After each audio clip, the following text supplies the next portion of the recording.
Dobrý den, já jsem Štěpánka Kolesnyk Pitterová a kandiduji do krajských voleb za Hlas pro Karlovarský kraj.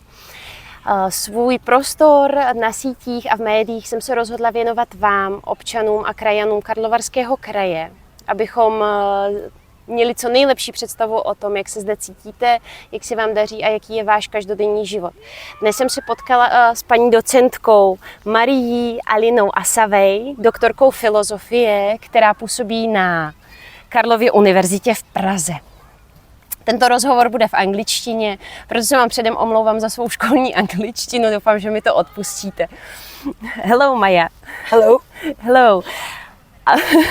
I hope the introduction in Czech language was okay, and I will translate it for you. I'm really glad I have you here today because I really appreciate your opinion for our town, for our region.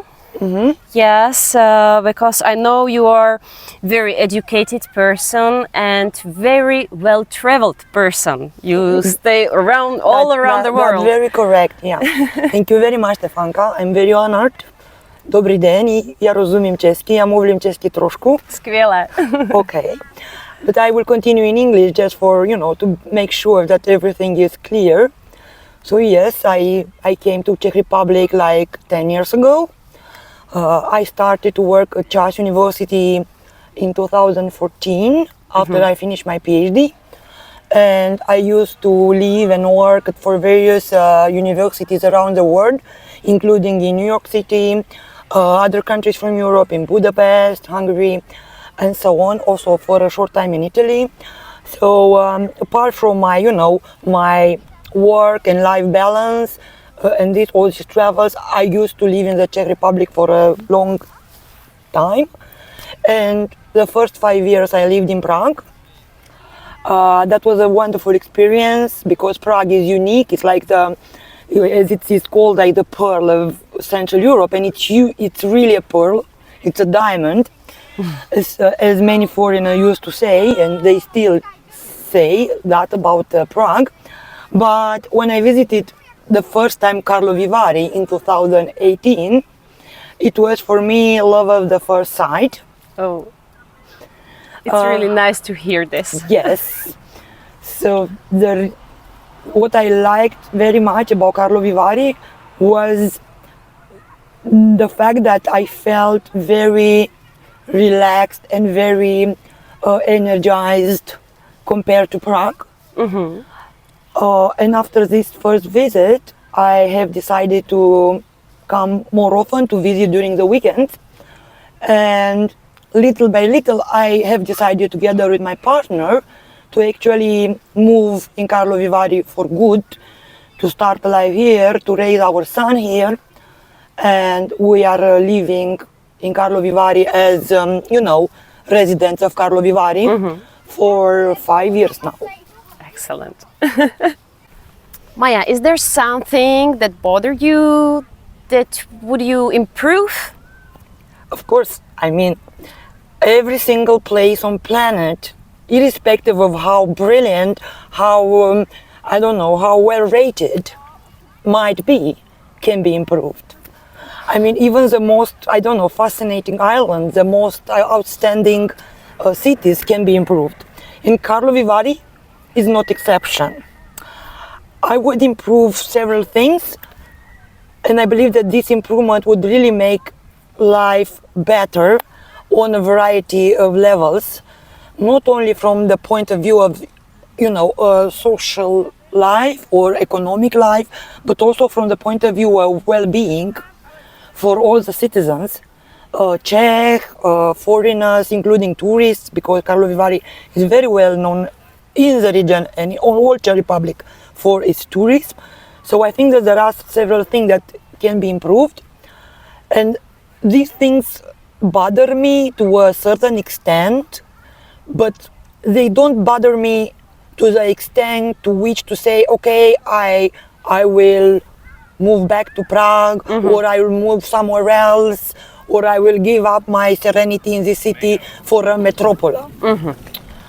So the things are several things on different, so to speak, levels. of living in a small spa town.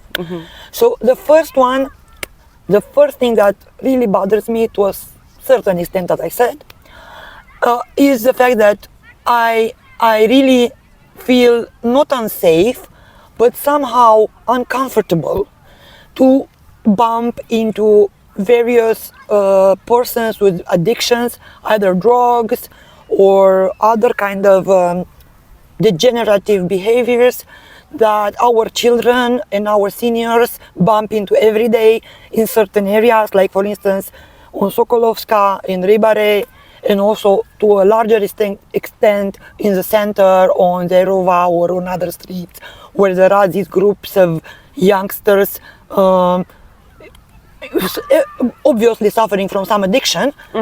And I believe that this should be improved, not necessarily by applying very punitive measures, for instance, police to come and find them, blah, blah, blah. This might work short term, but this is not a solution for long term. Yeah. I think that there should be implemented some measures of harm reduction, but serious harm reduction in terms of prevention first, and then somehow to make this place livable for everyone without this kind of uneasiness that in front of our buildings, in front of our parking lots, there are some people lying or doing their drug of choice in front of our children and seniors. That would be my main, the most obvious kind of problem. I'm not saying that in Prague or in other bigger city this problem is inexistent, because it would be a lie. This problem is everywhere, not only here. But we have some models in other countries where this problem is managed differently. Yes. And it makes the place more livable and more safe. So that would be one of the things that I would change. The other thing that bothers me is very much related to the health system. And I think this is a very stringent problem, not only for foreigners like me who live here, but also for the residents of the city, of the region. It is very difficult, I would say almost impossible in certain years to find a general practitioner. For me, after 5 years of living here and trying repeated times, the final solution was to stick with my general practitioner in Prague, because I couldn't find anyone who would be willing to take me as a new patient on their list. So that I think that's a very important issue that should be redressed. I know as a fact that not many doctors are willing to come to Karlovy and to work here, because apparently there are not so many benefits that would attract them, but there should be implemented some schemes, and according to these schemes, really good doctors to prefer to come here and to start a career here. And within this problem of health, I think dentistry is another very, very pressing issue. It's very hard to find a dentist, even a private one in Karlovy who accepts new people on their list.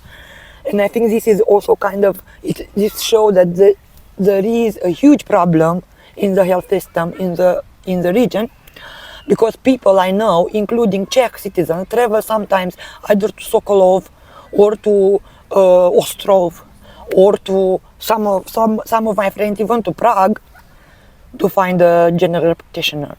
That's the second problem that bothers me. The third one is related very much to the fact that although there are many cultural events, every week we attend, my family and I, we attend one cultural event.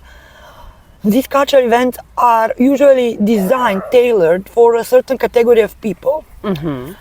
This category of people is like a lower middle class, maybe, lower middle class citizens with medium salary, so to speak, But I would say that more cultural events tailored and designed for younger generation, for teenager, for our seniors, for people who cannot afford this entrance ticket. I mean, or even if they can afford at least to be a much more reduced rate of this ticket, would make the place more, I don't know, enjoyable, and the quality of life, the quality of interaction among people, more, I don't know, more in line with what well-being might mean for citizens, because sociability, cultural development, these are things that make our life actually much better than living in isolation and watching TV and watching Netflix on your sofa, when you can actually interact with your fellow citizens, with your fellow seniors, with your other children, with other teenagers. And this event should be somehow prioritized in terms of the budget of the, you know, I don't know exactly the budgeting situation at the regional level or at the city level, but this should be a priority, especially because Karlově is a spa city and it's meant to be a very cultural location. It's not only about drinking mineral waters, but also living in a certain healthy climate that is not only about physical health, but it's also about mental health, spiritual well-being. Spiritual well-being, socialization, all these are, you know, as important as economy, as working, I don't know, for the better kind of health system. Spiritual well-being, cultural well-being are as important, if not more important. I agree for 100%, because I'm really glad I have you here today. Because you named every problem that we have here, the most biggest problem that we have here. And thank you so much for your opinion. Okay, Maja, thank you so much. And what about your opinion about the possibilities of recreation and tourism in our region? Well, I'm not a tourist, a person trained in tourist studies, but you know, as a perpetual traveler, I would say, somebody who really enjoys traveling around the globe, from Asia to the United States and back to Europe and so on, I think that this region has plenty of possibilities. From my point of view, it's one of the most beautiful and underrated actual regions in the Czech Republic. Although many people prefer Český Krumlov or I don't know, Prague, of course, because it's, you know, the capital. But Karlovy Vary, I think it has a charm that cannot be compared with the other regions that are quite famous in the country. And this charm is very much related to the culture of spa. Mm-hmm. And I believe that this culture of spa, especially now because Karlovy Vary is a UNESCO listed location, and people worldwide, they know about this city and this region, I think that it has a lot of potential actually to be much more visible on the tourist maps than it is now. To be very frank with you, I believe that it is good that Karlovy Vary has so many 5-star hotels that provide all these spa facilities, and some clients, some tourists with more money can actually afford all this luxury high-end treatment. Yeah.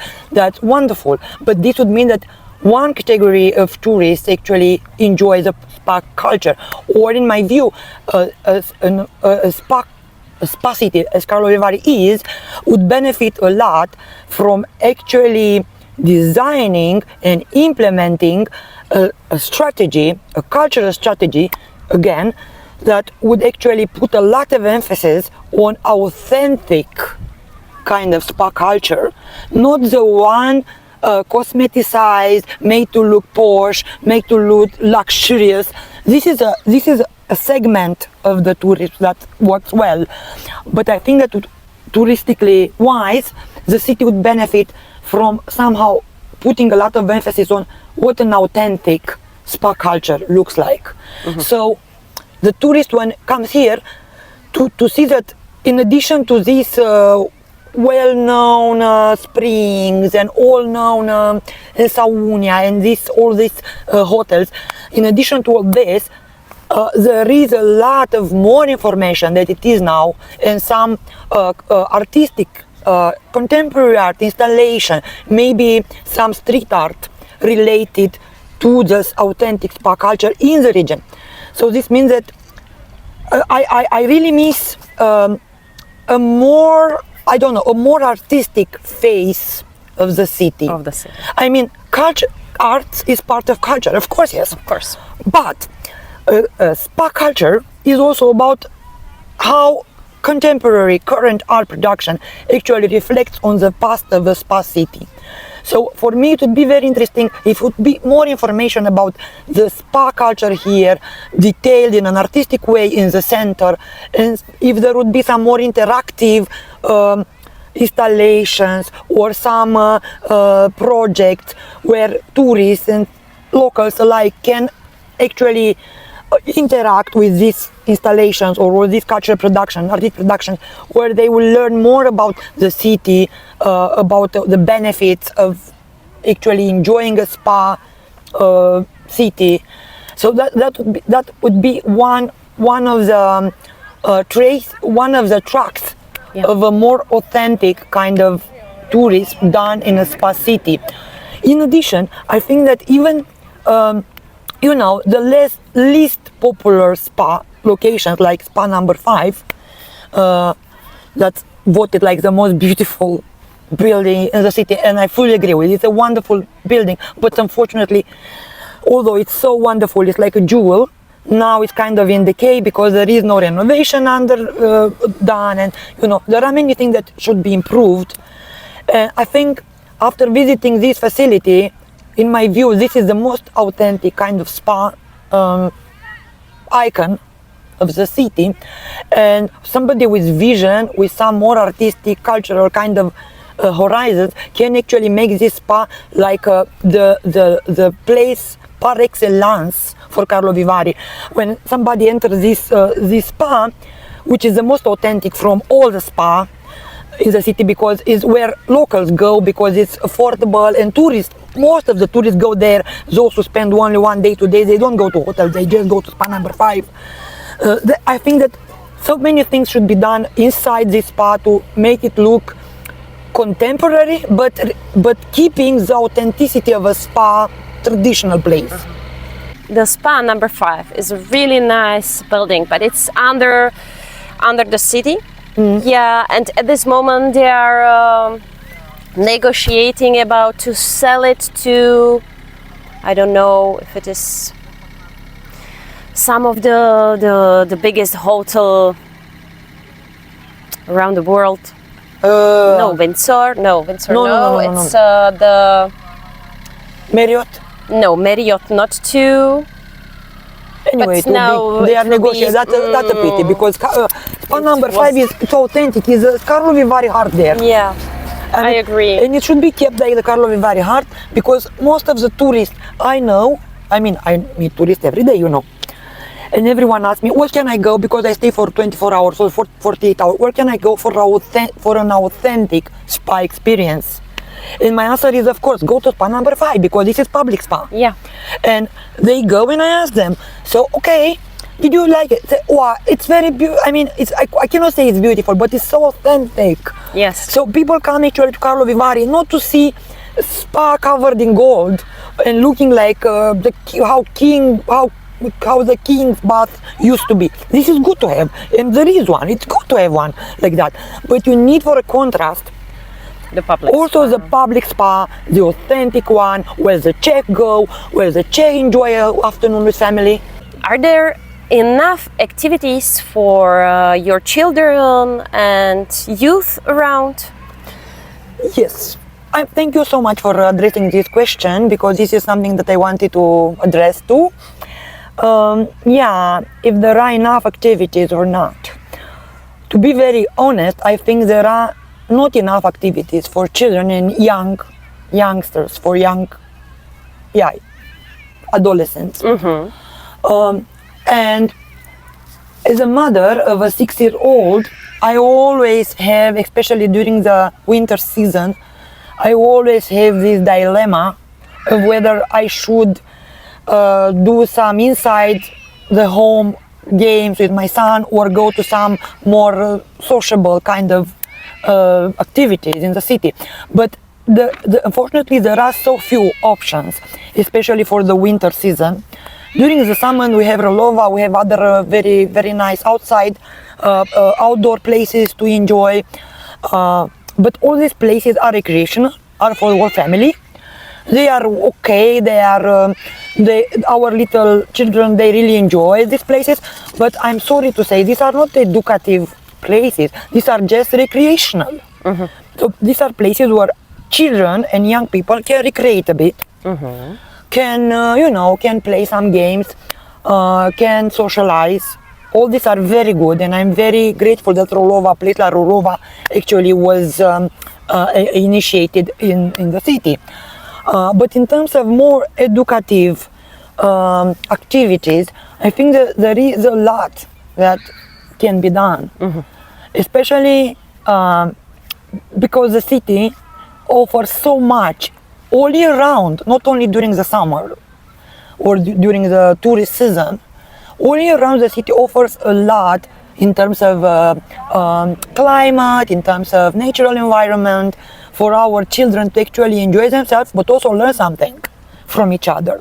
I agree. And I think that some playgrounds, private initiatives are good, and I welcome them. We always attend once a week during the winter because there are no other options.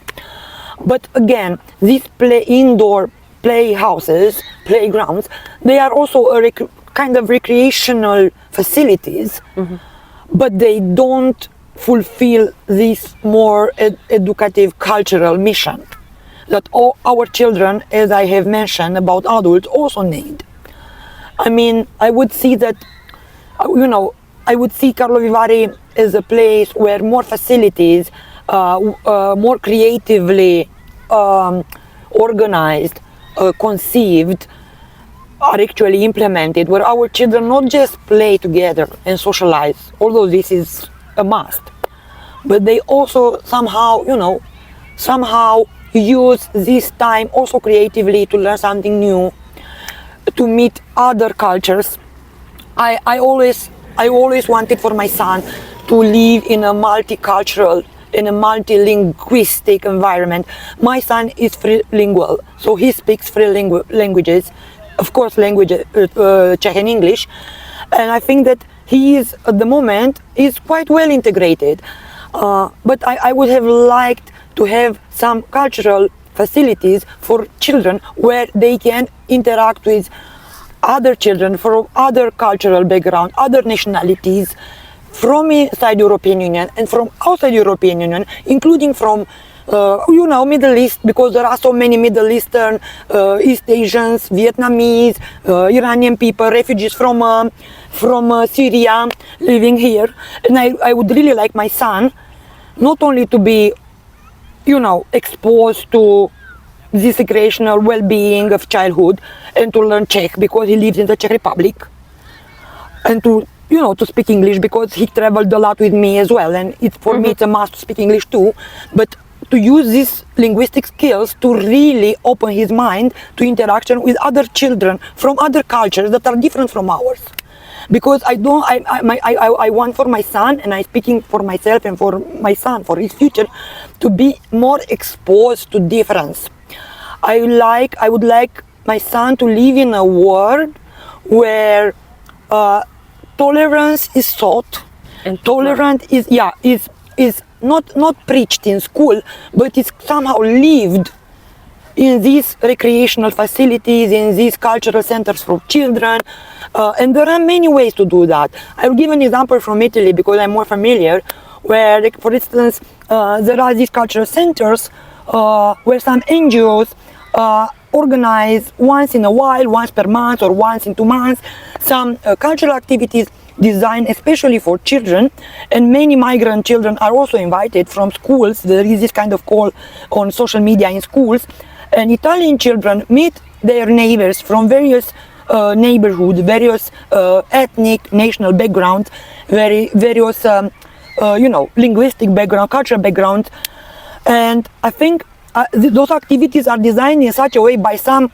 facilitators, some people trained in psychology, pedagogy, interhuman relations, intercultural communication, and these children are both the migrant children and the Italian children are exposed to, to these differences, but also to what unites them in name of certain values about what it takes to be human, what it takes to reciprocate. If somebody does something good to you, you have to reciprocate. And all these are not preached like, okay, we have a lesson and listen to me, I'm the teacher. All these things are done organically through play, through games, through cultural activities, through little role plays, through little activities where children interact. And I think that's most beneficial because the child will be more enriched spiritually, intellectually, more enriched, as I said, even from a, for an openness of mind point of view, will be more enriched than a child exposed to many cultures, to different languages, to different nationality backgrounds, will be somehow more prone to actually adapt in the future to more openness toward others and to live, globally, irrespective of the national borders or linguistic border or racial kind of, borders we have. And I think this is nevertheless for the child super important because he or she will feel at home everywhere. Yeah. Because this lesson of reciprocity, of tolerance, of sharing, of open-mindedness, this is something that you cannot teach your children. This is something you cannot teach like you go to school and you teach them. This is something they should organically develop. And it must go from inside. Exactly. And you cannot develop organically from inside of a child if you don't expose them, if you don't show them how to do this. If you don't create the premises for these children from various backgrounds to interact actually. And this is a very personal note, but I think it's important. My son most of his friends are Czech, but one of his best friends is a Vietnamese boy. Mm-hmm. And I think that my son learned so much from this Vietnamese boy, although they don't even speak the same language. Not even the Vietnamese boy doesn't speak Czech at the level my son speaks it now. But the things, very valuable things about life and about reciprocity and kind-heartedness and, and respecting the other, my son learned from his friend, are for me a very valuable lesson for life. Because he would never ask me now, Mama, why this child is like this, or why he does this and I don't do this. Because for us, these are not questions. I mean, we managed to overcome these barriers. And these barriers have been overcome only because of the exposure and of the readiness of, of parents on the one hand, and on the other hand of the institutions to actually facilitate the interaction among these children.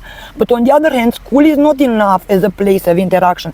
That's why I'm saying that some cultural activities designed, tailored especially for children, should be in place programmatically. Some NGOs, some organization, cultural centers should actually really look into that, because Karlovy is a very vibrant community of expat community. We have a big minority now of Russians, of Vietnamese, of Ukrainians. I mean, I'm not a part of none of these communities, but there are other communities, very small Italian community as well, Moldavian community as well. I met Germans too, even people from New Zealand, but very few. Imagine what would happen if all the children and the Czech children would have some meeting ground outside school where they interact meaningfully and creatively, and that would solve lots of problems for the future, for our children, for politics, for economy, for all these conflicts that are going now in Middle East, in the former Soviet Union, in Palestine, and so on. So in Gaza and so on. So you see, all starts, I think, not with education per se, but with these cultural opennesses from a very young age. And that's the thing that will concern all our third generations. And without this, I'm afraid that the future will not look good. Neither for us, nor for our children, nor for Europe. It wasn't so positive, and of this. I mean, it was question. I understand you. I have the same opinion. I think these are things that should be said because we cannot pretend that we live in a bubble where nothing affects us. There are so many changes around us, and we have to find solution for this because this is our generation. But our children's generation will be a different generation. They won't share our values. And they should be somehow more open than our generation used to be. Yeah, every time I'm saying my child has to be better than me. Exactly. Yeah. Live better life. Yeah, I totally agree. Have better future. Yeah, that's true. And I would like to just finish in a positive note in a way. Thank you. And I think that's very important. So there is a saying in English, but I think also there is an equivalent also in Czech language. Saying in English, I think it's also, you might have an equivalent also in the Czech Republic. And the saying is like, one cannot live by bread alone. Do you have an equivalent in Czech language? Oh, I can find something. So one person cannot live only with bread, only with money, only with this economic security. So one cannot live by bread alone. To really live and to have a good life, we are talking about well-being. Yes. You need much more than bread. You cannot live only with bread metaphorically. So if you are good economically, you feel secure economically, this doesn't mean that you have a good life. A good life comes with other things, with all these spiritual needs, cultural needs, the need to somehow to make your place livable and enjoyable in the world, to interact with others, to feel that you have a purpose in your life. And your purpose in your life is not only bread. Of course not.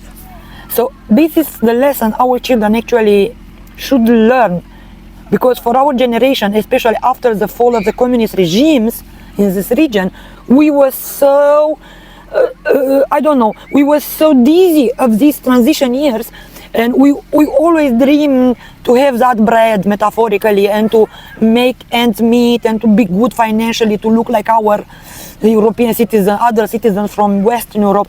So we had a perpetual kind of struggle to catch up with this country, with these needs for economic, for development, but at this stage, I think that bread, metaphorically, is not enough. I mean, it is essential for life. Yes. But you cannot, your life, your well-being depends on many other things, including the environmental concerns that are really a very important issue now, that so many things should be done in a different way and they are not done. The education of our children and the cultural kind of underpinning of our children should also kind of put a lot of focus on how we care for our planet or for our environment, how we actually should respect nature. And these are not just slogans. These are slogans sometimes for people who actually are not aware that our summers are not anymore the summers from the past years. Yes. This is the reality. And of course, I mean, there is a very big discussion, and I'm not a specialist in environmental studies, so I don't want to formulate a very informed opinion because I don't have on this. But I believe this also it's a matter of, how we educate the next generation not to repeat the mistakes we have made. Yeah. So that one. And the development, cultural, economic development, of course, it's important to have development in the region, but all the development should be sustainable. The sustainability pillar is as important as the economic, the bread I was speaking about earlier. Yes. So I think these are all very important aspects that might be taken into consideration. And just to conclude, I just believe that, Karlovy it's one of the regions I like the most, if not the most, in the Czech Republic, because it's more authentic. And by authenticity, I understand especially how people are. People are much more warmer and more interconnected than in bigger cities. And that was one of the reasons I actually wanted to commute here. Also, I had a very nice life also in Prague, but it was a life by bread alone. And I felt that, okay, my life is not only about fulfilling economic growth. My life should be also about human interaction, about where my child is raised, what kind of community will be built around him, to what extent the green spaces around our home are actually approachable and accessible to my child. And in a big city like Prague, for instance, you don't have this kind of openness to, to live an authentic life as you have in Karlovy. I thank you so much, Maja, for your opinion. Thank you so much for your point of view. It was really valuable for me. Thank you so much also for inviting me to this honest conversation. And yeah, I know I'm a foreigner. I'm somebody who just lived for 10 years, and I might not be as connected as a Czech national to the stringent problems of the city and of the region. But since I live here for so long, I also care about the city. I also care about its citizens. I also care about my friends, Czech or international. And I really believe that their voice should matter. Everyone's voice who lives and has a family and contributes with taxes to the economy should matter. Because at the end of the world, we live all in the same place, and this place is our home. Whether we like it, whether we don't like it. But this is my home as much as it's your home too. Yes. Thank you so much, Maja. Thank you so much. My pleasure. Pokud si chcete podělit o svůj názor na vaše každodenní dění, o svůj pohled na věc, jak se vám žije v Karlovarském kraji, obraťte se na mě prosím přes zprávu, můžete mě kontaktovat pomocí e-mailu uvedeného pod tímto videem, budu se moc těšit na vaše názory. Váš hlas má být slyšet. Mockrát vám děkuji.